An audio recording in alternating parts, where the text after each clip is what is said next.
perkenalkan nama saya Nika Indra Febrianti absen 24. Di sini saya akan menjelaskan tentang communication skill. Yang pertama ada pengertian komunikasi menurut 3 ahli.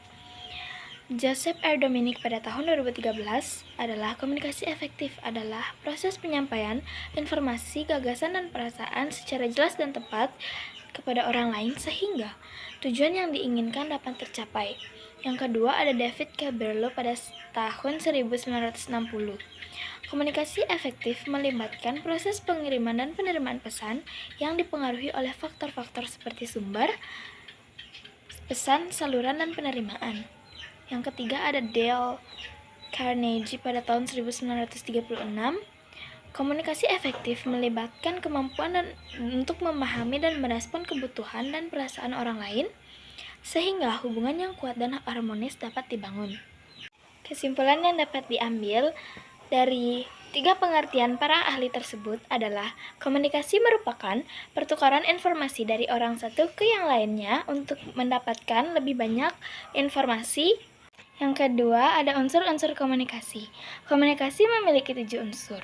Yang pertama ada komunikator atau sender, merupakan orang atau pihak yang mengirimkan pesan untuk orang lain. Yang kedua ada encoding atau pengkodaan, merupakan proses pengubahan ide atau gagasan menjadi simbol atau kode yang dapat dipahami oleh penerima, dapat berupa bahasa verbal atau nonverbal. Yang keempat ada pesan atau message, isi atau informasi yang ingin disampaikan oleh komunikator kepada penerima. Pesan dapat berupa ide, gagasan, pendapat, atau perintah. Yang keempat ada saluran atau channel, merupakan sarana atau media yang digunakan untuk menyampaikan pesan dari komunikator kepada penerima. Contoh media komunikasi yaitu bahasa lisan, tulisan, gambar, telepon, atau internet.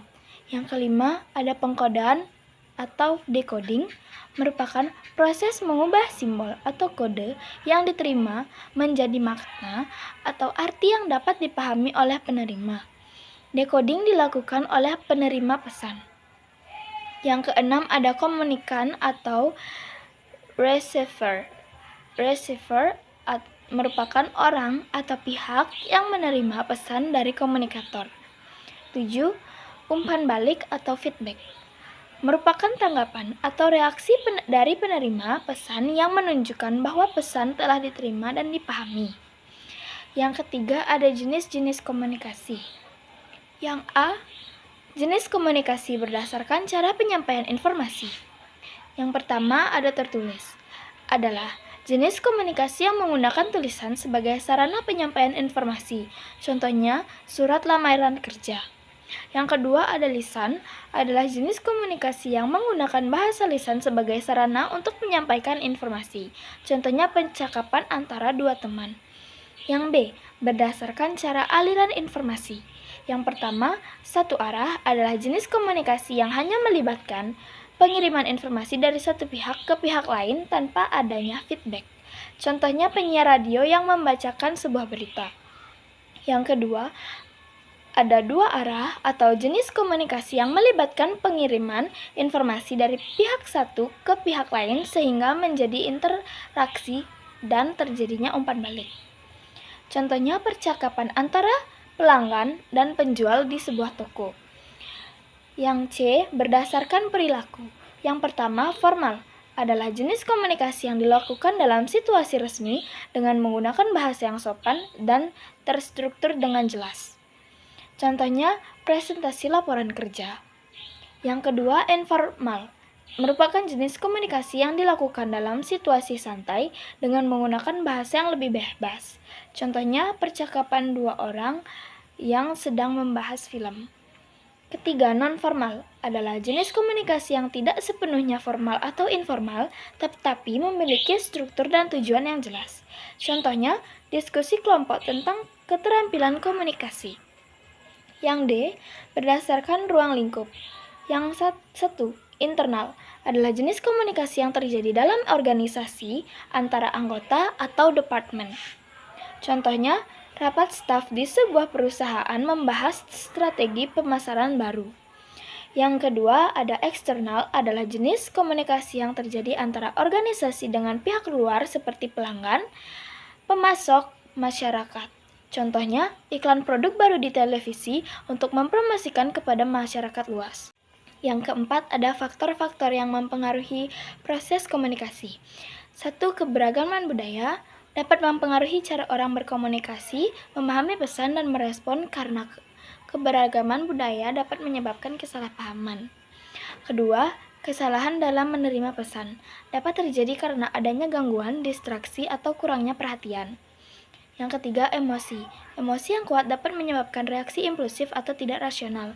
Keempat, pengalaman masa lalu. Pengalaman masa lalu dapat membentuk persepsi dan sikap seseorang terhadap orang lain atau situasi tertentu. Yang kelima, latar belakang pendidikan dapat menyebabkan kesalahpahaman atau kesulitan dalam komunikasi karena perbedaan cara berpikir, pengetahuan, dan keterampilan. Yang keenam, hubungan komunikator dan komunikan.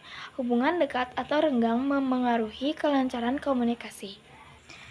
Yang kelima, ada komunikasi yang efektif. Pesannya dapat dipahami dengan baik oleh penerima dan menghasilkan respon yang diterapkan. Komponennya, berbicara dengan jelas atau clear. Gunakan kata-kata yang mudah dipahami. Yang kedua, berbicara dengan tersenyum atau smile. Memberi kesan yang ramah. Yang ketiga, berbicara dengan santai atau rileks. Tidak tegang saat menyampaikan pesan. Yang keempat, ada berbicara dengan interaktif. Berbicara dengan interaktif seperti bertanya untuk membuat komunikan lebih terlibat. Yang kelima, ada berbicara dengan sopan atau polite. Menggunakan bahasa yang baik dan menghormati lawan bicara. Yang keenam, ada komunikasi dengan pelanggan dan kolega. Dengan pelanggan harus ramah, sopan, jelas, dan mampu memahami kebutuhan pelanggan agar pelanggan puas. Contohnya mengirim email, mengirim surat, berkomunikasi melalui chat atau telepon.